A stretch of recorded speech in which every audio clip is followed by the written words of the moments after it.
he picked the wrong family, and not scared of a conflict, and we're not scared. We're not running. We're coming at him. But it just tells the story of it's the evil and the ugliness of people's hearts these days is everywhere.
Hey guys, welcome to the Think Tank and to our first members live.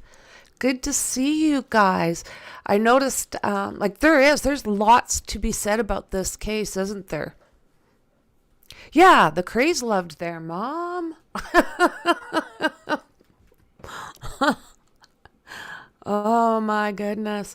Yeah, this case is just one of them that you could almost see from an early age where this was going.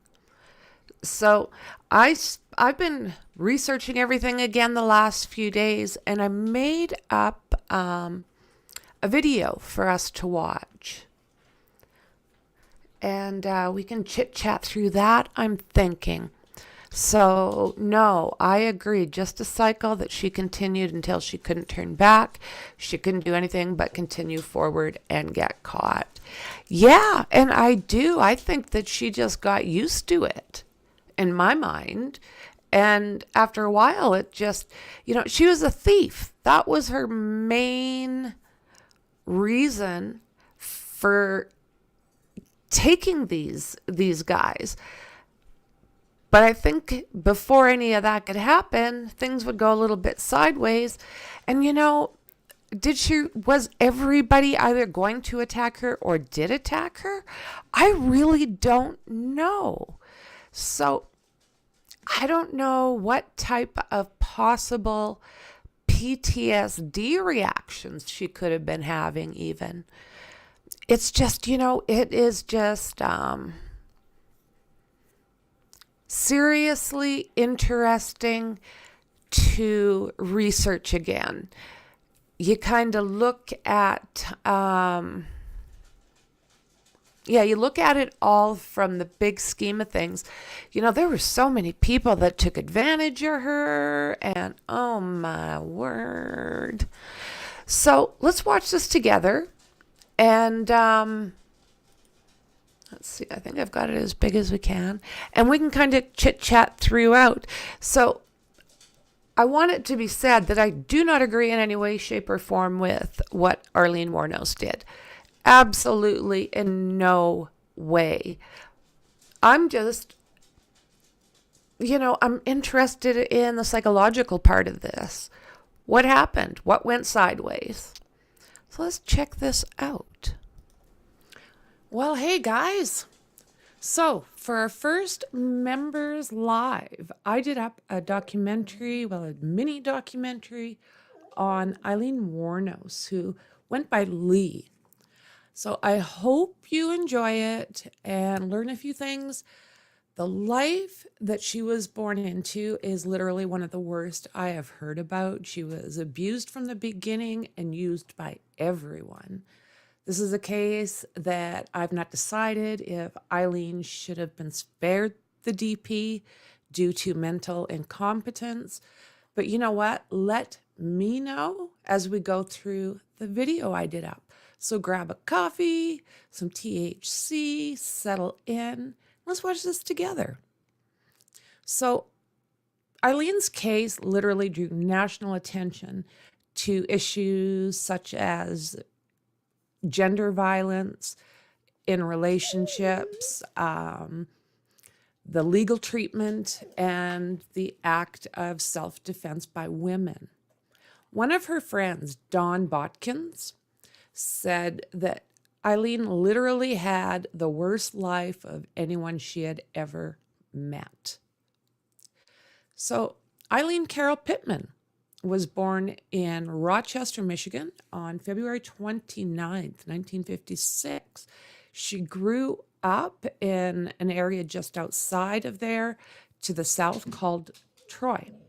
So Eileen's mother, Diane Pratt Wuornos, was 14 years old when she married Eileen's dad, an 18-year-old Leo Dale Pittman.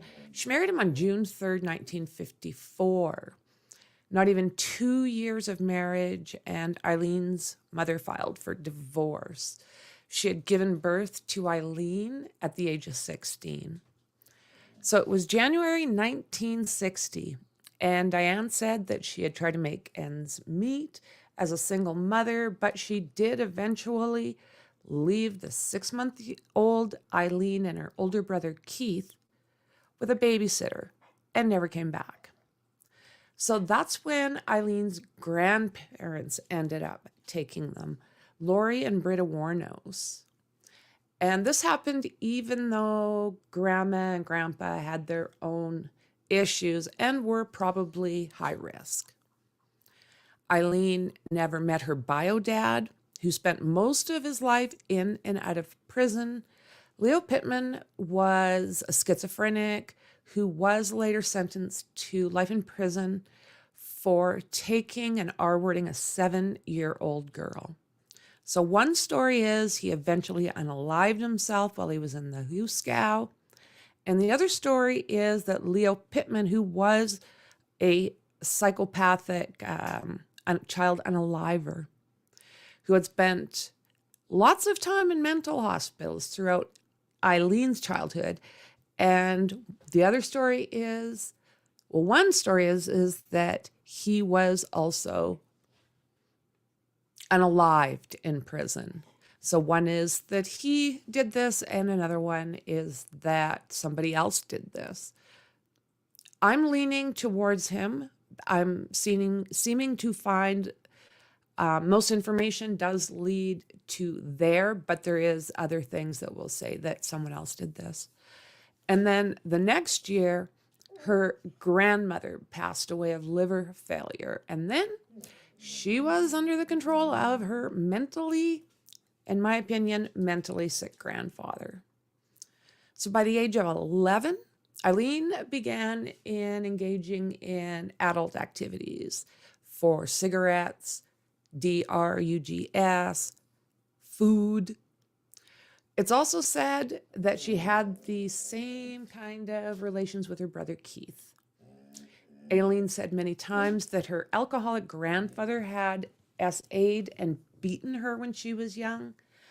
And by the age of 14, she was pregnant. And this is allegedly after being R-worded by one of her grandfather's friends. On May 27th,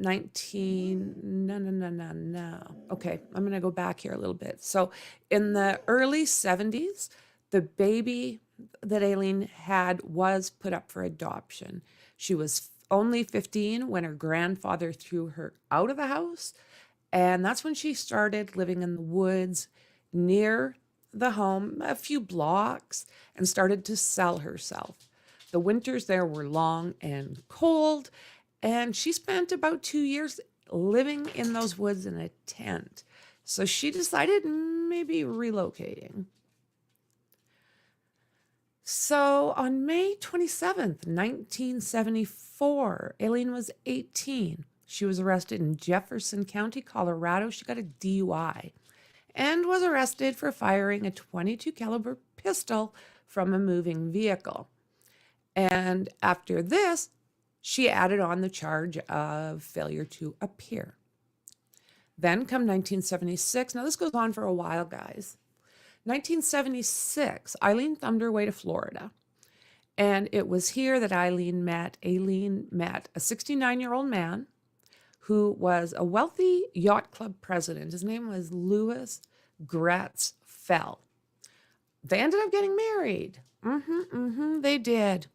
And at one point, not too long into this, they got into a fight in a bar, and Aileen ended up going to jail for an assault.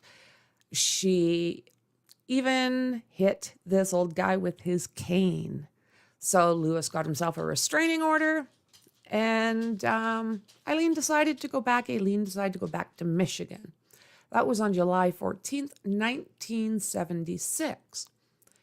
And there she was arrested again, this time at a place called Bernie's Club. She got herself charged with an assault and disturbing the peace. She had gotten all PO'd at a bartender and had thrown a cue ball at his head. This is about the same time that Aileen and Lewis annulled their marriage. It had been 9 weeks. So this was another sketchy time for Aileen. Sadly, on July 17th, her brother Keith passed away from esophageal cancer. This is the same one that she was allegedly having sex with. So she was left about $10,000 from his life insurance. She, right away in August, ended up with a $105 fine for drunk driving. And then within a couple of months, she just was blowing it. She bought herself a new car, which she ended up wrecking. Then in 1978, when Aileen was 22, she tried to unalive herself by shooting herself in the belly. Now, this is sad for anybody. She actually, between the ages of 14 and 22, tried to do this 6 times. May 20th, 1981, she was in Edgewater, Florida now. And this time they got her for armed robbery of a convenience store. She stole $35 and 2 packs of cigarettes. Sentenced on May 4th, 1982, and she was released June 30th, 1983. So she did over a year on this one. Then on May 1st, 1984, arrested again, this time for passing forged checks at a bank in Key West, Florida. Oh, yes, it continues. It continues. On November 30th, 1985, she was a suspect in the theft of a gun and its ammunition in Pasco County. Then, on January 4th, 1986, she was arrested again, this time in Miami, Florida. She was charged with car theft, resisting arrest, obstruction of justice, forgiving fake ID, and a .38 caliber gun was found along with a box of ammunition in the stolen car. June 2nd, 1986. It goes on.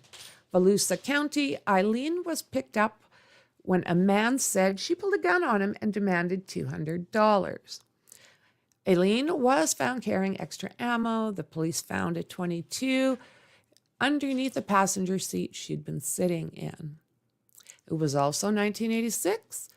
Aileen was 30, and she met Tyra Moore, who was 24 years old at the time. They had been bar hopping that night, and Tyra, I guess, cleaned motels and liked to hang out at a Daytona Beach gay bar called the Zodiac. So it wasn't long, and they moved in together, and Aileen started supporting both of them with the money she made as a highway worker.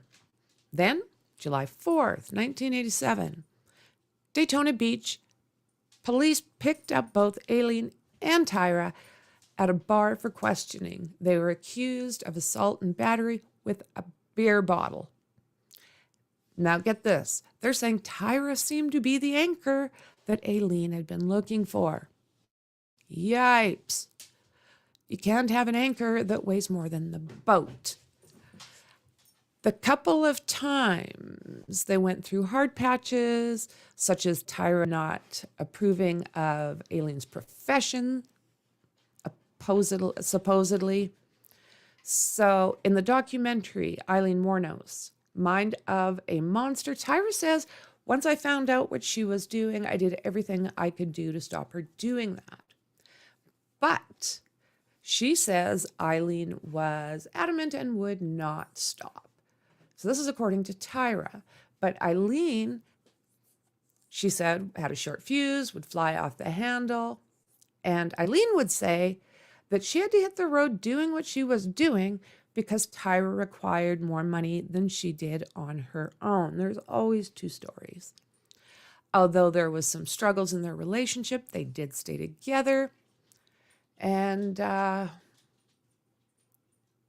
this is about when Aileen told Tyra that she had unalived a man named Richard Mallory, who had tried to R-word her.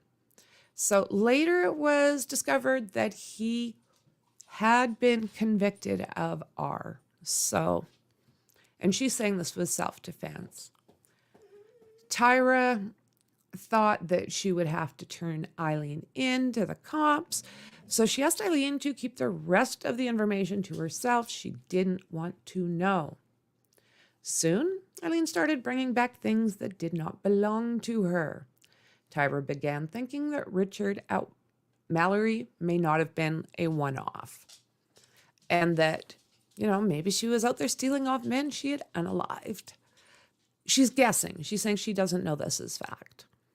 Eventually, they start pawning the stolen items. And at one point, it's said that Aileen Wuornos was named America's first female Cheerio for attacking middle-aged motorists and leaving their bodies along highways in Florida and southern Georgia. A lot of people talk about a possible eighth man in the same timing, in the same time period. So Aileen was accused of all 7 men within a 12-month period. There was Richard Charles Mallory, who was 51. Richard was an electronics store owner in Clearwater, Florida. Richard was unalived on November 30th, 1989. Aileen said that Richard Mallory beat R-worded her in every way possible. There's also stories of a Visine bottle with rubbing alcohol in it. So there's that. So Richard Mallory was Aileen's first victim, and she has always said, well, for the most of it, she has said that was in self-defense. It was 2 days after that a Volusia County deputy found Richard Mallory's vehicle. Then on December 13th, his remains were found a few miles away in a junkyard in a wooded area. Richard was shot several times, 2 times in the lung, and that was the cause of CD, I guess. She always said that he R-worded her and thought he might kill her. This had been a fight for her gun that was in her purse, but she got the upper hand. David Andrew Spears was 47, a construction worker from Winter Garden. David went missing May 19th, 1990. Then on June 1st, 1990, his naked body was found on U.S. Route 19 in Florida in Citrus County. He had been shot 6 times by a .22. Charles Edmund Karskadon was 40 years old and a part-time rodeo worker. Charles went missing May 31st, 1990. On June 6, 1990, Charles' body was found in Pasco County. He had been shot 9 times with a .22, been wrapped up in an electric blanket, and when found, witnesses said they seen Aileen with Charles' car, and Aileen had also pawned his weapon, and it did come back to belonging to Charles. Peter Abram Seams was 65, a retired merchant seaman. In June 1990, Peter left Jupiter, Florida for Arkansas, but on July 4th, 1990, his car was found in Orange Spring, Florida. Tyra and Aileen were seen getting rid of the vehicle, and they say that Eileen's palm print was found on the inside door handle, but his body has never been found. Troy Eugene Burris, 50 years old, a sausage salesman from Ocala, Florida. July 31st, 1990, he was reported missing. Then on August 4th, 1990, his body was found in a forested area along State Route 19 in Marion County. Troy had been shot 2 times. Charles Richard Dick Humphreys, 56 years old, retired U.S. Air Force major.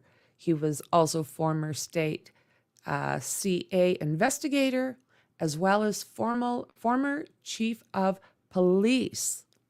On September 11th, 1990, it seems that he was unalived. On September 12th, 1990, he was found in Marion County. Charles was fully dressed and shot 7 times. Sadly, it was 2 young boys riding their bikes that found him. Walter Geno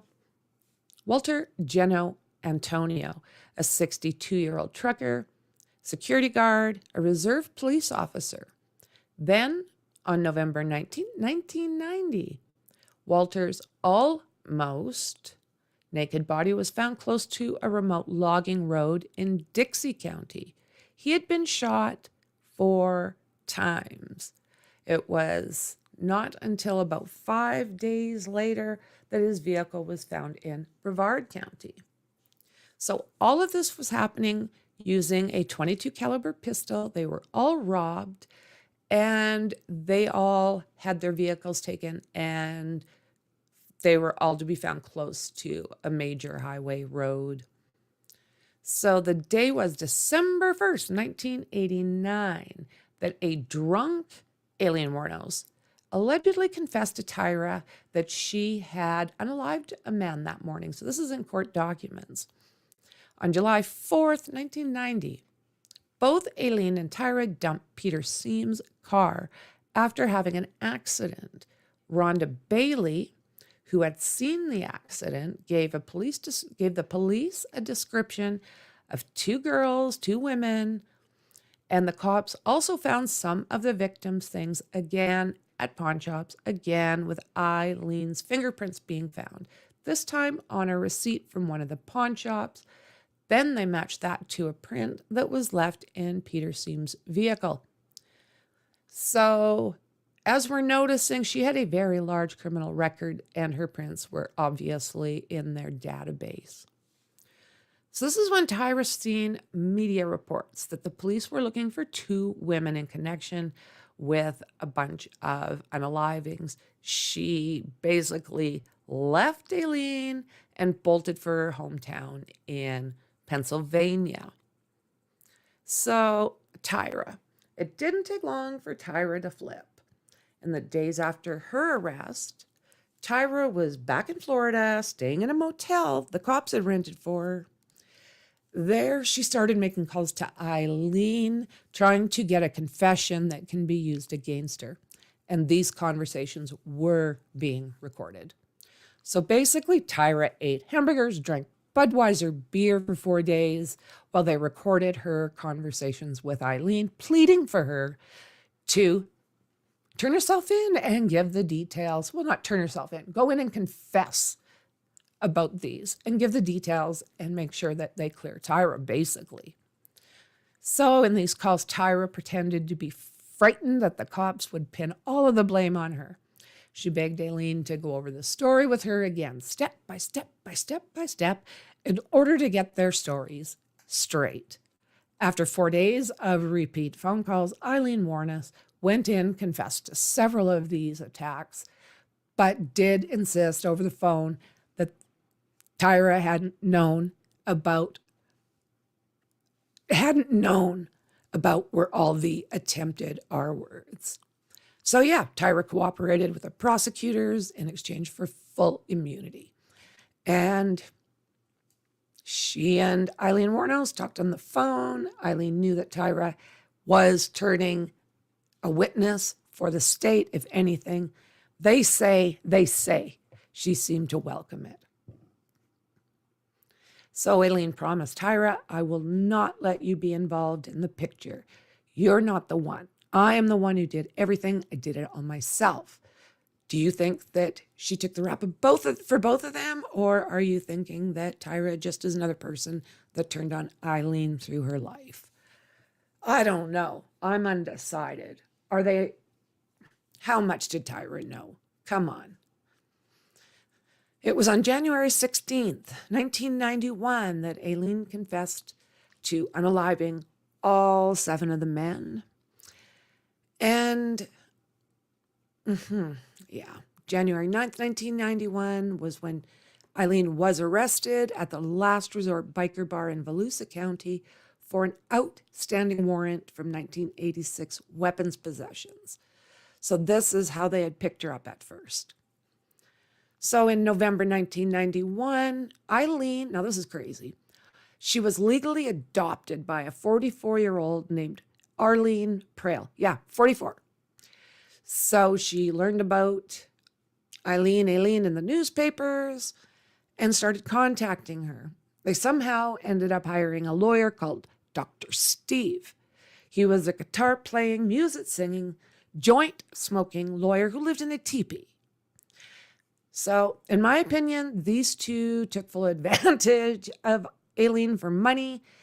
I mean, they were asking, there was one interview that I seen that they were asking $25,000 to look at different pictures, have an interview, do this type of thing with Aileen.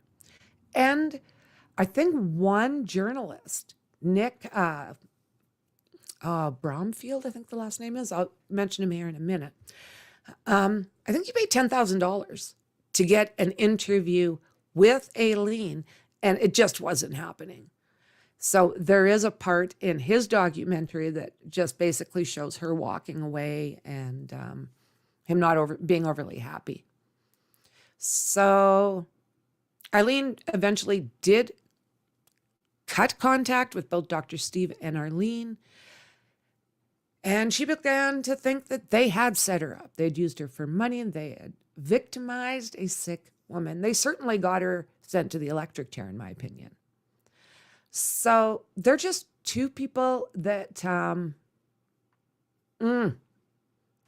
shady right from the get-go. I don't know how that worked out, that they were able to. Thank God they didn't get anything more. I mean, he ended up running into trouble because he had done that interview with Nick, and he's singing and he's smoking a doobie and he's on the way to see Aileen at the prison. So they're wondering, what, you smoked 7 of these things on the way? You said it was a 7 doobie smoke or trip. So you went in to see her after smoking those and give her advice? Oh my goodness. Yeah.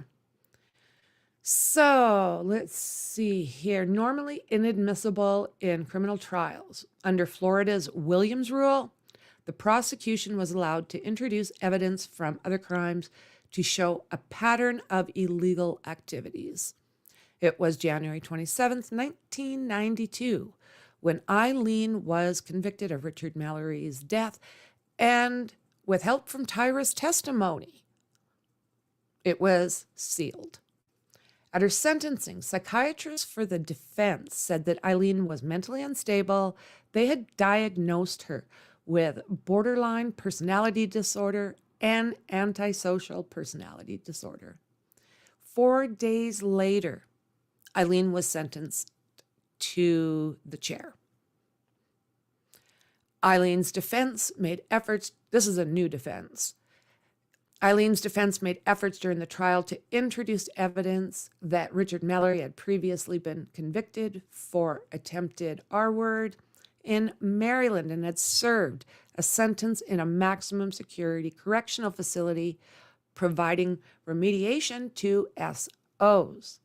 From 1958 to 1962, Richard Mallory was committed for treatment as well as observation resulting from a criminal charge of assault and intent to R-word. These records reflected 8 years of overall treatment in 1961. And it was said that it showed Mr. Mallory had strong sociopathic trends. But the judge refused to allow these records to be admitted into court. So she was also denied a retrial. When the verdict was announced, Wuornos became upset and shouted, "I was R-worded. I hope you get R-worded, scumbags of America." During the penalty phase, the defense's 3 experts and the state's expert psychologist testified, this is the state psychologist, that Aileen Wuornos had a borderline personality disorder, according to the appeals. But the jury unanimously, unanimously voted in favor of the death sentence. That was January 31st, 1992. Then on March 31st, 1992, she pled no contest to the deaths of Charles Richard Humphrey, Troy Eugene Burris, and David Andrew Spears. She said she wanted to get right with God. In her statement to the court, she said, "I wanted to confess to you that Richard Mallory did violently R-word me, as I've told you, but these others did not. They only began to start to." I wonder about PTSD, So on May 15th, 1992, Aileen was given 3 more DPs.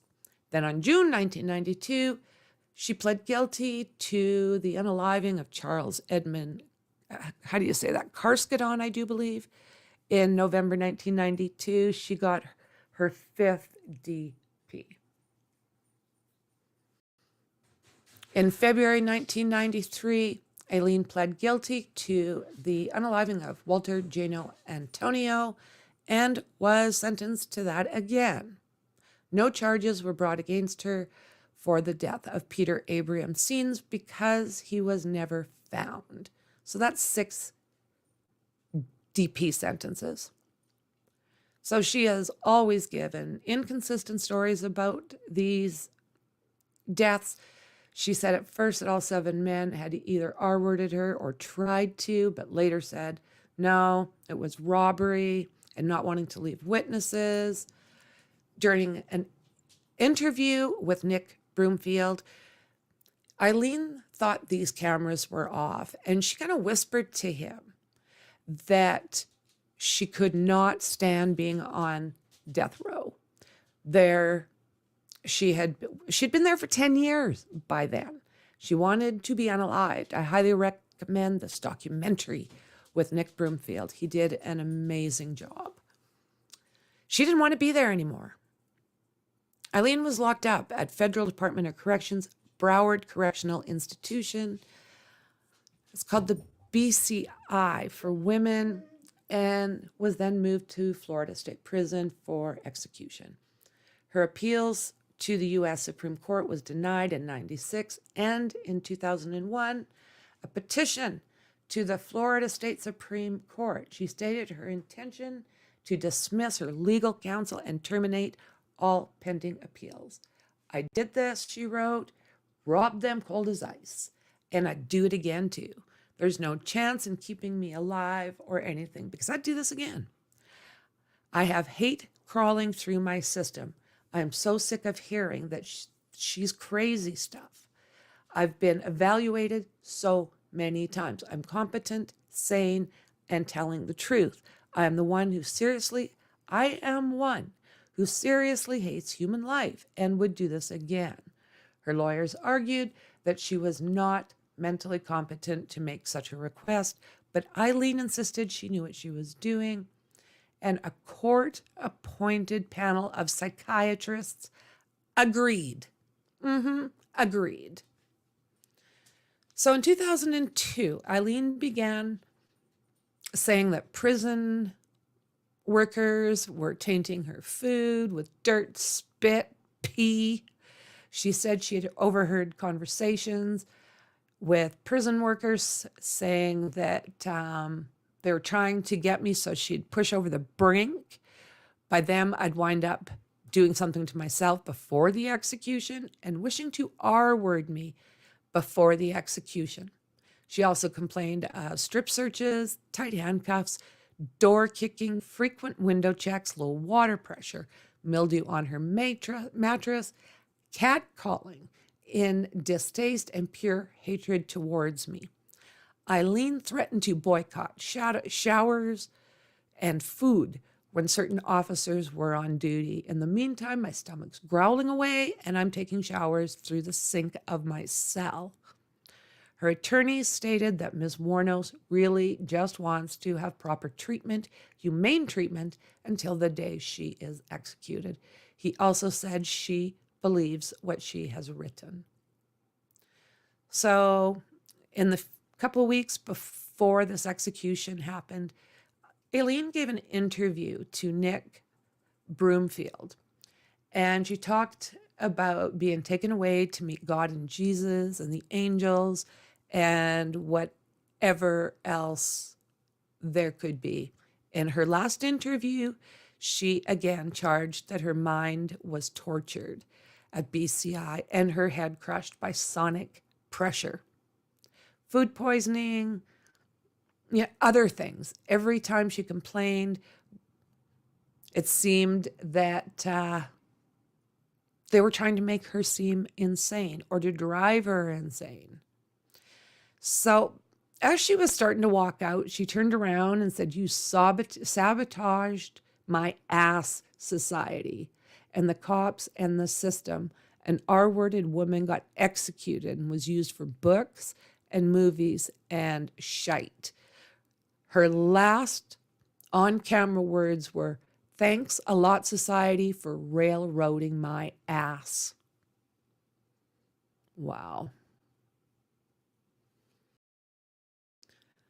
Oh my goodness. So after spending a decade there, she decided to fire her appeals lawyer who were working for a stay of execution. But a court-appointed attorney was concerned about comments made about Wuornos that suggested she was profoundly disconnected from reality. In 2002, Florida Governor Jeb Bush lifted a temporary stay of execution after 3 psychiatrists deemed her mental competency after about a 15-minute interview. So she was executed by lethal injection on October 9th, 2002. She was 46 years old. She refused her last meal. She wanted a cup of coffee. Her last words, now get this, her last words were, "Yes, I would just like to say I'm sailing with the rock and I will be back like Independence Day with Jesus, June 6th, like the movie, big mother ship and all. I'll be back. I'll be back." She died at 9:47 a.m. She was the second woman in Florida and the 10th in the U.S. to be executed since the 1976 United States Supreme Court decision restoring capital punishment. So, even though her sanity was a major question, they still executed her by lethal injection. In her own defense team protested the execution, arguing that she was clearly not sane enough to make such a decision. Billy Nolis, one of the former lawyers, even called her the most disturbed individual he had ever represented. During her trial, Aileen said that she'd been diagnosed as a psychopath with borderline. Sorry, I'm going to say that one more time. During her trial, Wuornos had been diagnosed as a psychopath with borderline personality disorder. This was ruled not relevant to her crimes, but it did present the bedrock instability that let Wuornos go through So basically, they did not really care what was going on with her mental state at this time. She wanted to go, they're saying, let's do this. So let's see here. She really did not have a rational understanding of her rights when she was arrested. Inconsistent confessions, but a 12-0 verdict decided that she was going to participate in the DP. And about this time is when Tyra Moore started selling her story to the media. So she was terrorized by very violent Johns. They're saying in here that she lashed out in defense, just like men do in wars. So this is, they're also afraid of getting unalived or tortured. And this comes from psychologist Melissa Farley, who was participating in the case. So after Aileen passed away, she was cremated. Her ashes were scattered around her childhood friend Don Boatkin's property back in Michigan. A lot under a specific tree that they would sit under. But Dawn said she did not need to stay in Florida, and I would have to agree with that. So at Aileen's request, the Natalie Merchant song Carnival was played at her funeral. They say that Aileen had spent hours and hours listening to this album on the row.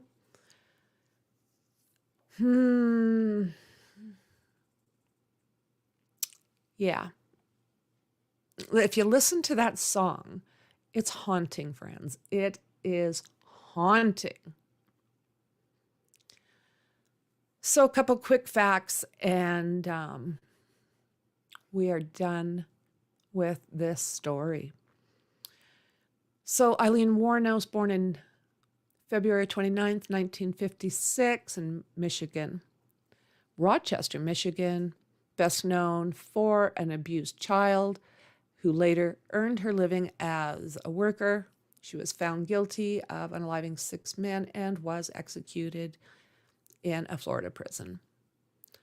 She was a Pisces. She passed away in Stark, Florida. Birth name was Aileen Carol Pittman. They often called her the Florida Highway Unaliver.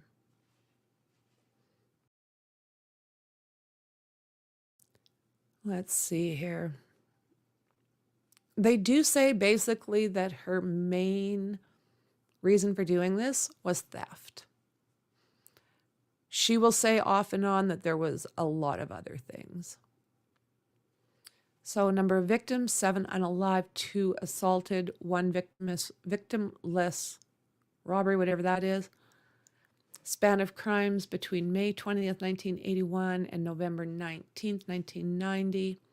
Criminal charges, 6 counts of M, 1 count of DUI, 1 count of disorderly conduct, 2 counts of assault, 1 count of disturbing the peace, 1 count of armed robbery, 1 count of car theft, 1 count of resisting arrest, 1 count of obstruction of justice. Aileen is now deceased. So guys, that's what I have done up on Aileen Wuornos. All the way through, from victims to a tortured life. One of the sadder stories out there. You know, a abused child ended up being the abuser and unaliver of the same sex that she believed was the reason her life ended the way it did. So guys, let me know what you think. I appreciate you guys, and I'll see you in the next one. Bye.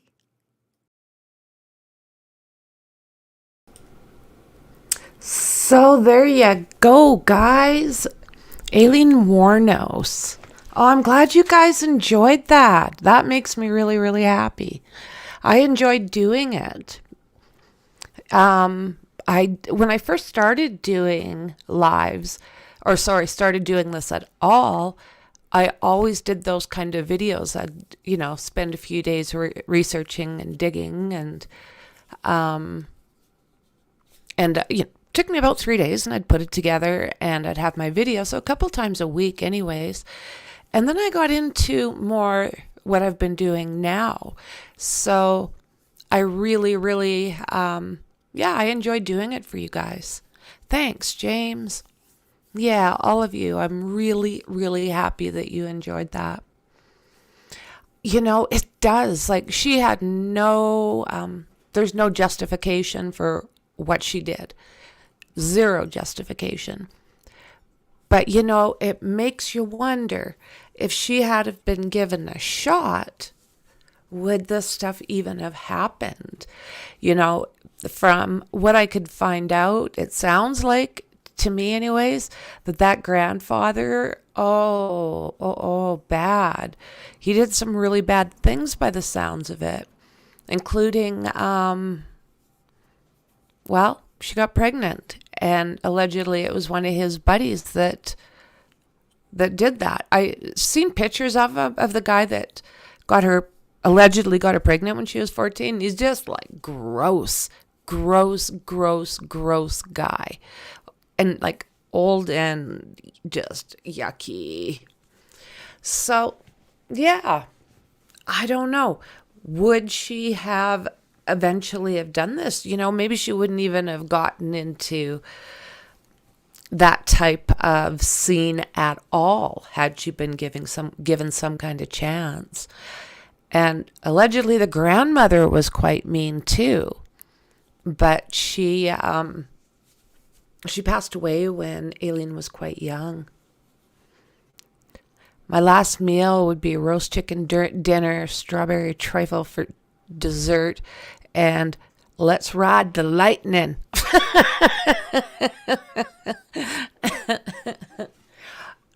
You know what? To me, it's the most bizarre thing.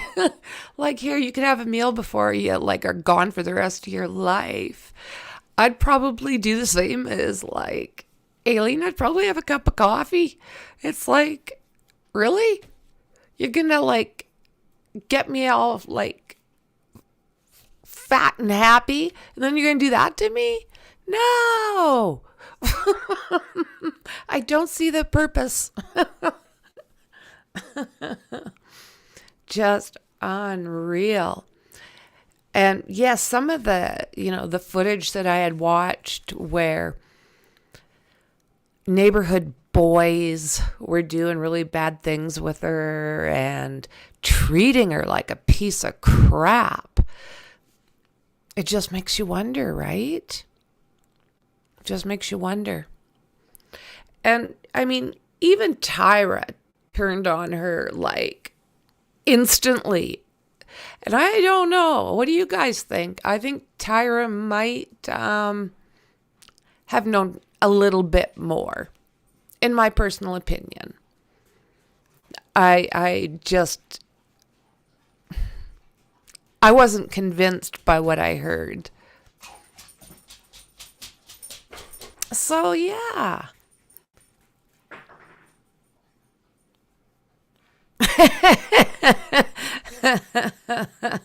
Knock back a good meal after 10 years of prison food. You'd be into the maple syrup in a flash. You're probably right. But part of me is just really?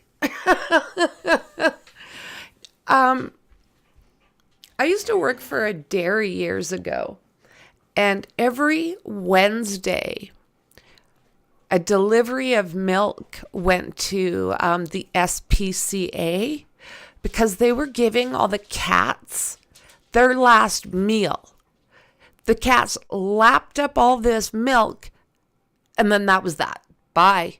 It was like, no, bring me the cats.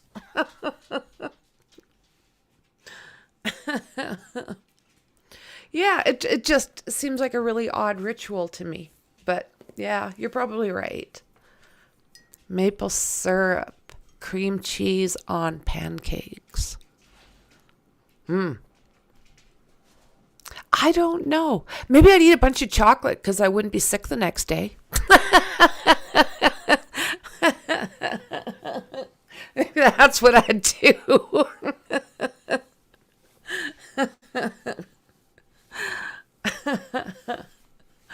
Oh my goodness. So, yeah. If you guys, my email address is in the description, and most of you I see on Discord anyways. So if there's somebody else that you guys would like to see me kind of do a deep dive on like that, let me know. Either there or email me, whatever works best for you.